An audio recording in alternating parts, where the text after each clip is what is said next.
क्या हुआ त्रिभुवन? क्या हुआ त्रिभुवन को? पापा जी! बेटा जल्दी से एम्बुलेंस बुलाओ। जी। सुमन तुम कार्तिक को फोन करो, बोलो कि हम त्रिभुवन को लेकर अस्पताल जा रहे हैं, वो दोनों भी फौरन वहीं पर डायरेक्ट आ जाए। चलो।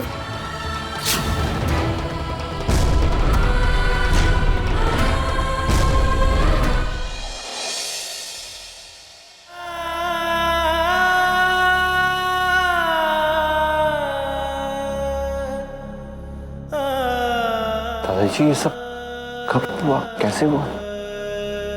पता नहीं,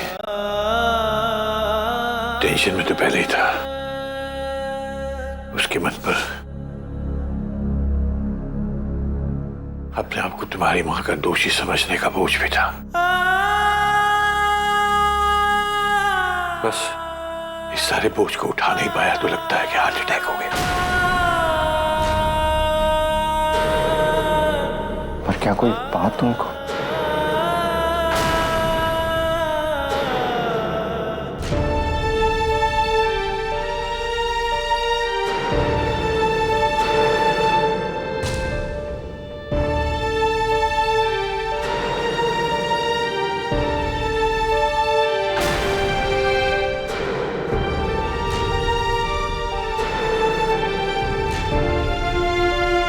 जो कुछ हुआ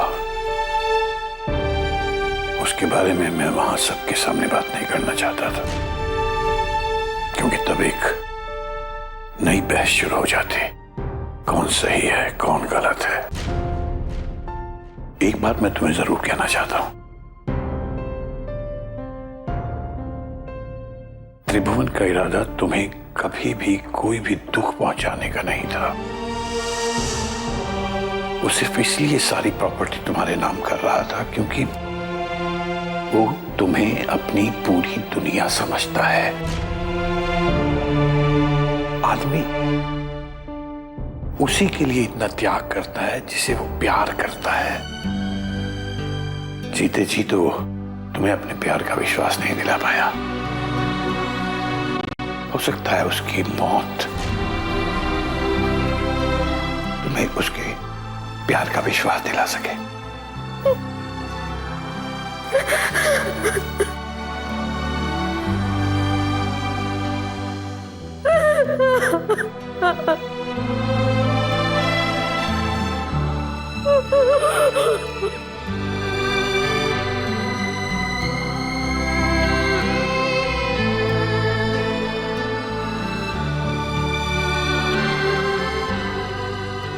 मैं जानती हूँ मुझसे बहुत बड़ी गलती हो गई। पहले तो उनकी किसी बात का विश्वास नहीं किया और फिर गुस्से और नाराजगी में मैंने क्या कुछ कह दिया। एहसास ही नहीं था मुझे कि मैं कितनी गलत हूं। लेकिन मैंने कभी नहीं चाहा कि इनकी जिंदगी में कोई भी आन जाए, कभी नहीं। अगर इन्हें कुछ हो गया ना तो मैं खुद को कभी माफ नहीं कर पाऊंगी। मैं तो अभिशाप हो गई हूँ, इनकी जिंदगी की सबसे बड़ी अभिशाप। उन्हें मेरी जिंदगी से नहीं, मुझे उनकी जिंदगी से चले जाना चाहिए। हमेशा हमेशा के लिए कहीं दूर चली जाऊंगी।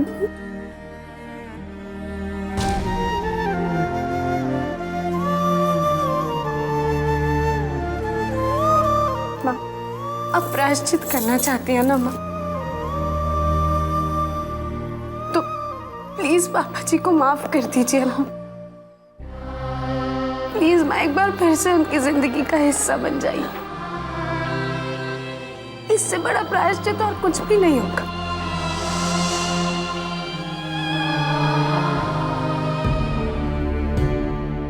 अब त्रिभुवन जी खतरे से बाहर हैं। आप लोग उनसे मिल सकते हैं और हो सकेगा तो हम उन्हें शाम तक डिस्चार्ज भी कर देंगे।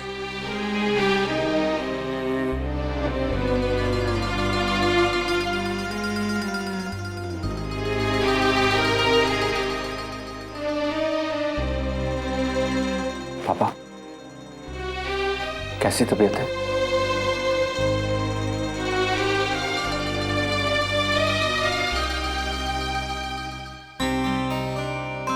कादम्बरी,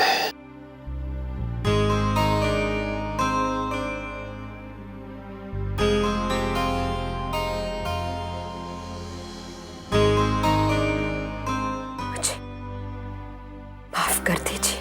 किस बात की माफी? मेरे गुस्से और नाराजगी की वजह से आपकी ये हालत हुई है। मैं बहुत प्यार करता हूं तुमसे। कभी भी मेरे प्यार पे शक मत करना। अपनी जिंदगी से ज्यादा प्यार है तुमसे।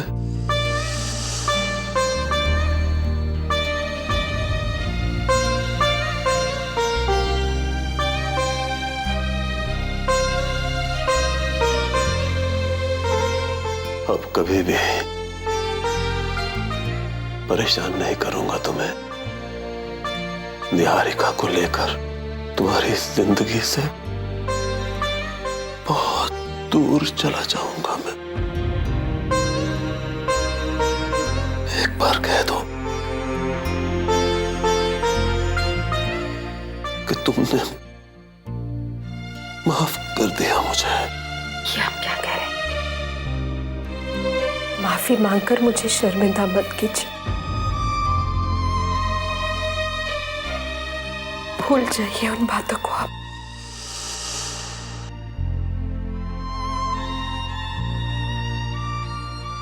अब सबसे माफी मांगता हूं मैं। बस बस, अब आप कुछ बात नहीं करेंगे। आराम कीजिए, आपको आराम की जरूरत है।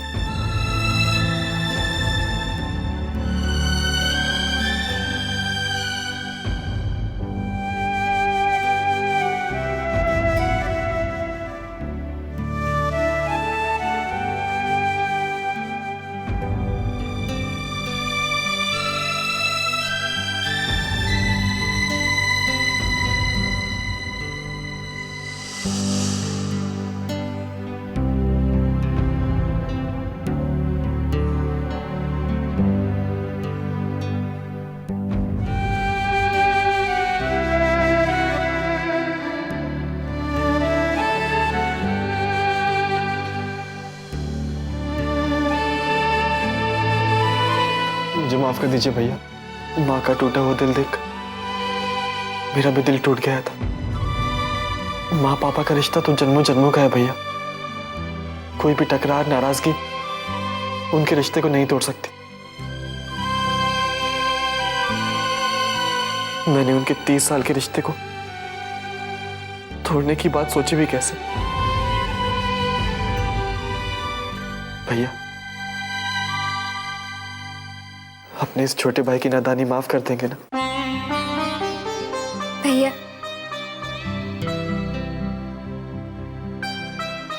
मुझे भी माफ कर दीजिए।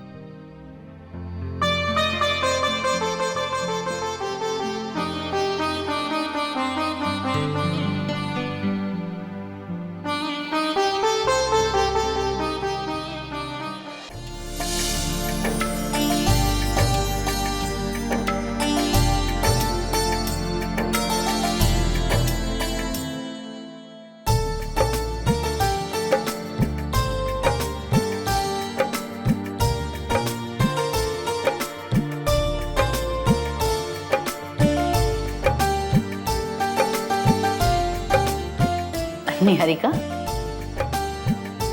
आओ बैठो।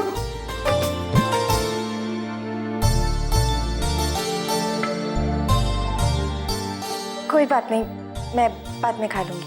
अरे नहीं निहारिका जी, आप आइए, आप यहाँ बैठ जाइए। कार्तिक, तुम बैठो बेटा।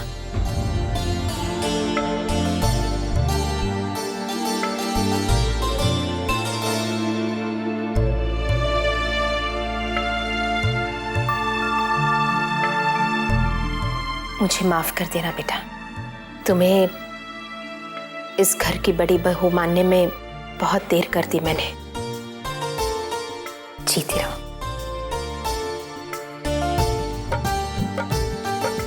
आज से निहारिका हमारे घर की सदस्य है, हमारे साथ ही बैठकर खाना खाएगी। करण, निहारिका के लिए कुर्सी ले आना बेटा। जी माँ।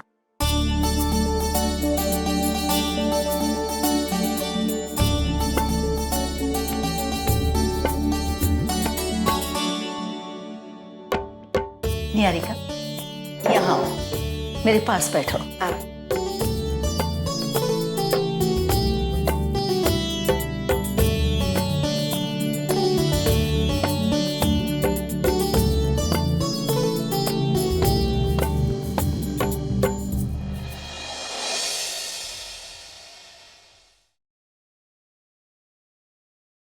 बड़ी बहू, आज से इस घर की दोनों बड़ी बहुएं इसी कमरे में रहेंगी। तुम्हें कोई असुविधा तो नहीं होगी ना? नहीं ताई जी, जब मेरे परिवार का प्यार और स्नेह दोनों मेरे साथ है तो कैसी असुविधा। चलिए सुमन जी, हम दोनों मिलकर निहारिका जीजी का सामान इस कमरे में सेट कर देते हैं। हाँ, हाँ निहारिका जी, आप यहाँ आराम से बैठिए और देखिए आपकी दोनों छोटी बहनें कैसे आपका सारा काम कर देती हैं।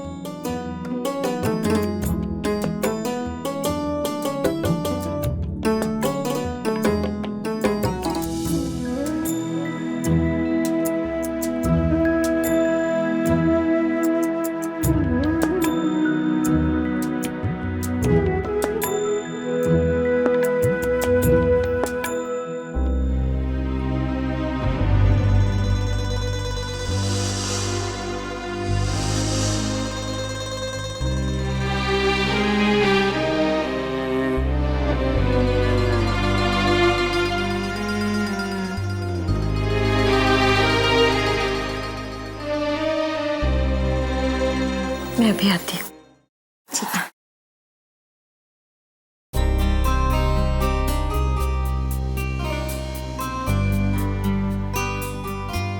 नाराज हो अब भी मुझसे? हाँ,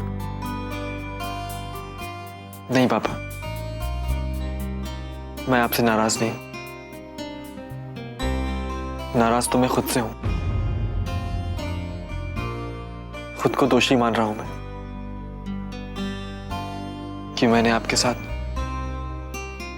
पागल। क्या?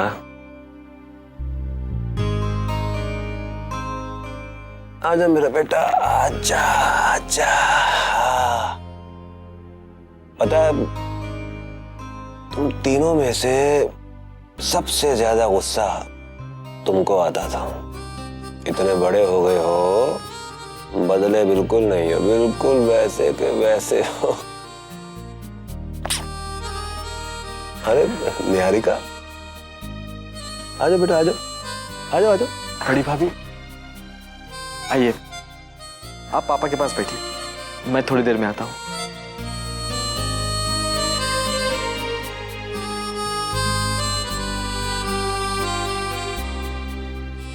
पापा, देखा आपने, करण ने मुझे बड़ी भाभी कह के बुलाया।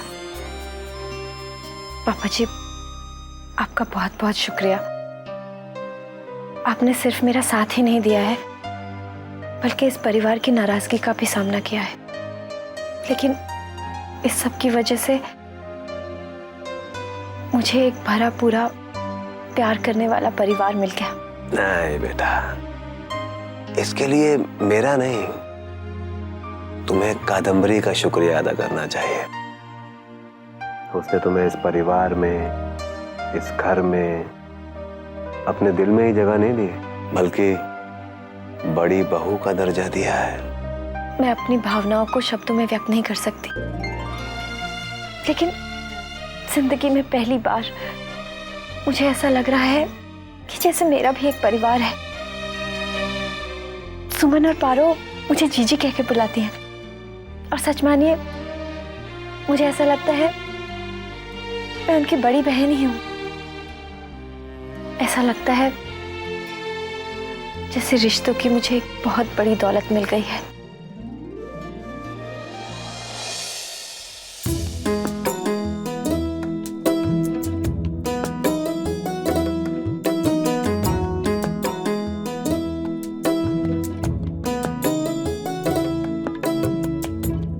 दीदी, ये साड़ी तो आपके लिए ही बनी है, ये आप ही पहनना।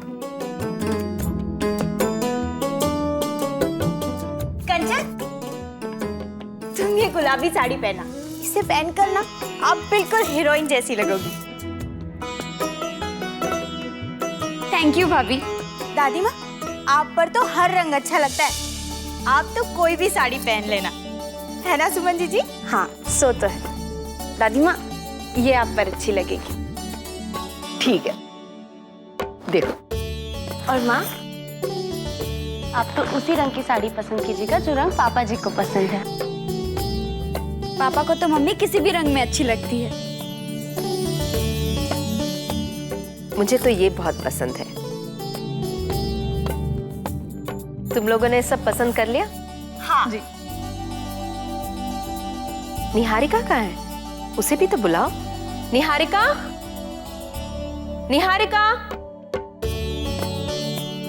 जी माँ, बुलाया आपने? तुम रसोई में क्या कर रही थी? वो मैं सबके लिए खाना बना रही थी। वो सब रहने दो, वो सब बाद में कर लेंगे।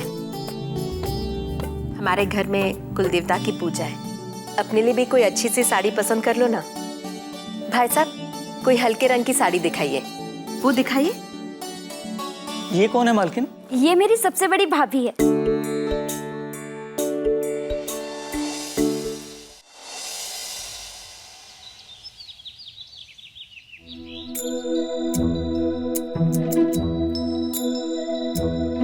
दीदी, पंडित जी आ गए। प्रसाद सब तैयार है ना? हाँ हाँ, सब तैयार है। जो तैयार था वो बाहर भेज दिया है और बाकी तो हम लेके आ रहे हैं। ठीक है, आप लोग बाहर आ जाइएगा। हाँ हाँ। ताई जी, ये प्रसाद लेकर जल्दी से वहां चलते हैं, फिर मुझे पूजा में भी बैठना है ना। हाँ हाँ, हमारे घर की परंपरा नियम के अनुसार इस पूजा की आरती बड़ी बहू ही करती हैं। पिछली बार सुमन ने की थी, अब तुम्हें करनी है, क्योंकि इस घर की बड़ी बहू अब तुम हो। चलिए।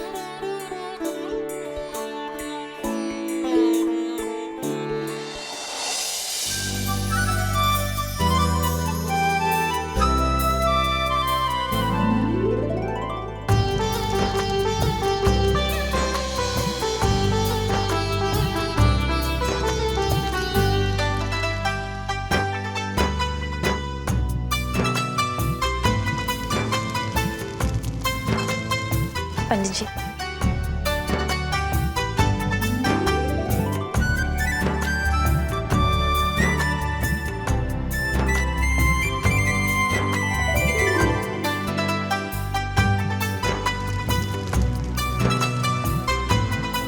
पंडित जी, आज हमें प्रभु का लाख लाख धन्यवाद करना है।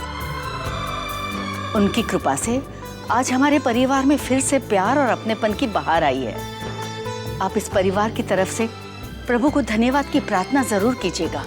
अवश्य। ओम वक्रतुंड महाकाय सूर्यकोटि समप्रभा निर्विघ्नं कुरु मे देव सर्वे कार्येषु सर्वदा।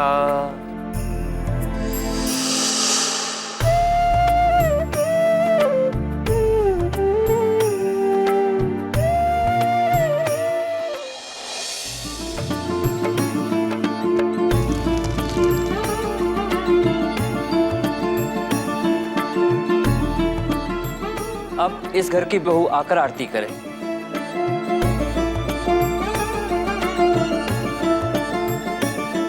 सुमन, बेटा आ गया।